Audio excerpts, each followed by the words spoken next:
سلام به همه. از اینکه مجدد برای تجربه ساخت دنیای انیمیشنی داستان با ما هستیم خوشحالیم و امیدواریم در بخش‌های بعدی هم با ما همراه باشیم. در این بخش روی یک افکت طبیعی ساده و ایجاد یک لایه در تصویر کار می‌کنیم.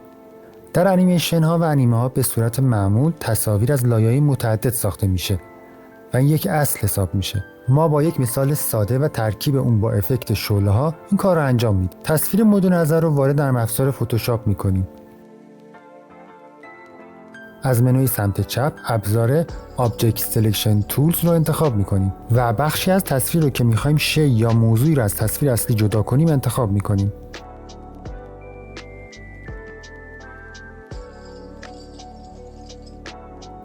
بعد از اینکه موضوعی که در تصویر میخواستیم اتوماتیک انتخاب شد، حالت کویک مارکس رو فعال میکنیم و با استفاده از اریز انتخاب موضوع رو ادامه میدیم. در صورت نیاز اندازه اریز رو بزرگ یا کوچک میکنیم و حالت قلم رو تنظیم میکنیم.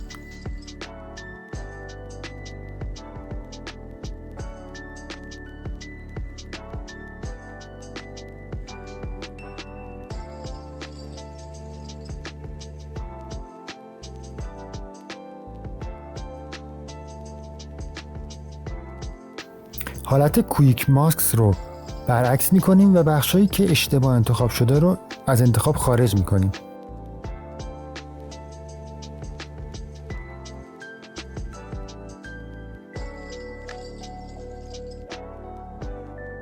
بخشی از تصویر را که موضوع ما در اون بخش قرار داره رو بزرگتر میکنیم که بتونیم راحت‌تر روی اون کار کنیم.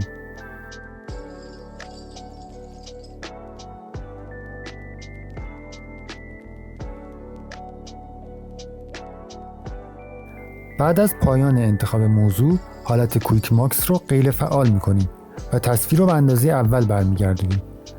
از دکمه ترکیبی کنترل جی استفاده میکنیم تا یک لایه جدید ایجاد کنیم.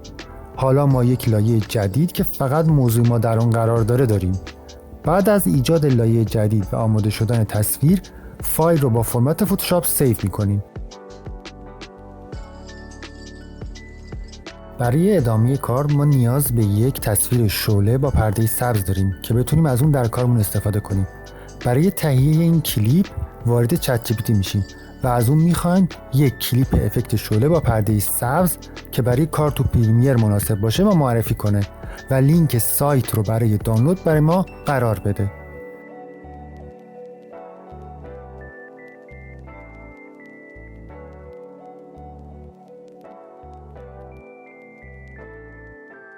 چت جی پی تی لیستی از سایت هایی که افکت رایگان ارائه میدن رو به ما ارائه میده.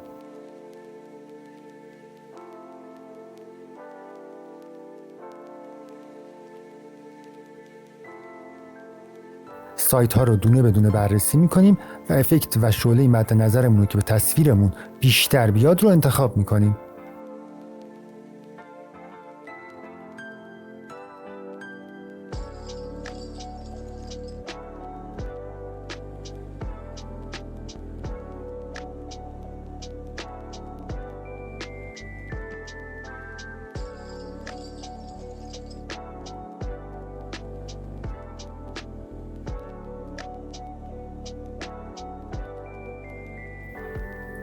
بعد از اینکه کلیپ مد نظر رو پیدا کردیم، برای ادامه کار وارد نرم افزار پریمیر میشیم.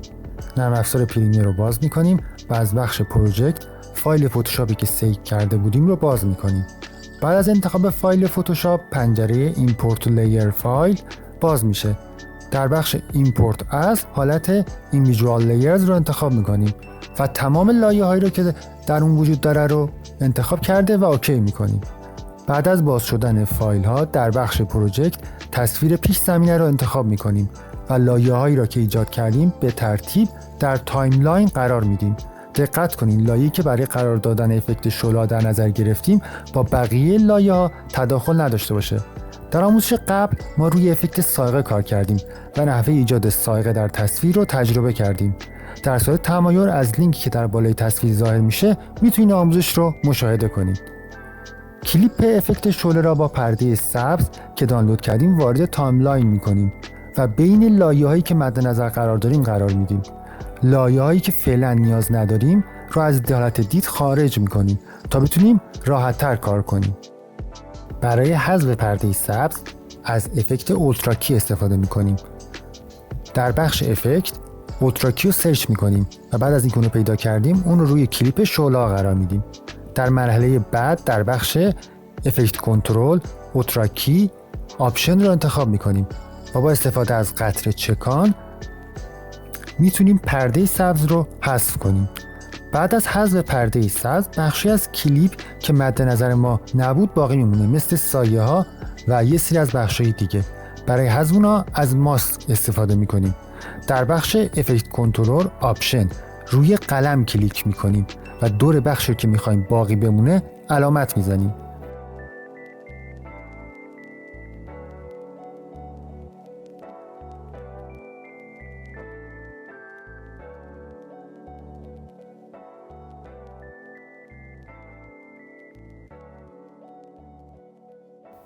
بعد از اینکه بخشایی رو که مورد نیاز ما بود انتخاب شد و بخشای زائد حذف شد، در صورت نیاز میتونیم از دستک‌هایی که در کنار محله انتخاب ما هست برای نرم کردن کناره‌های محل انتخاب استفاده کنیم.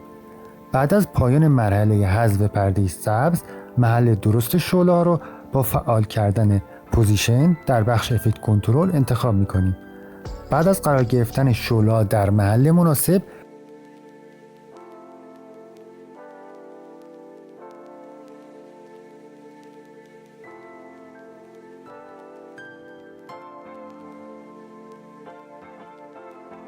لایه‌هایی که دید اونا رو خاموش کردیم دوباره فعال میکنیم و شعله‌ها بین لایه‌ها قرار میگیره و جلوه مورد نظر ما ایجاد میشه و حالا ما میتونیم نتیجه نهایی رو مشاهده کنیم.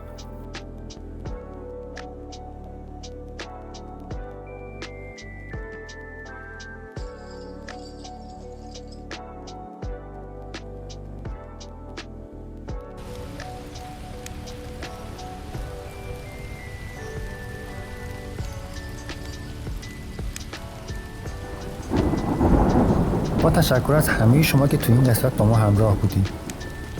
ازتون دعوت میکنم تا در مراحل بعد ساخت دنیای داستان با ما همراه باشید و در کامنت ها نظر خودتون رو در مورد این تجربه با ما در میون بذارید.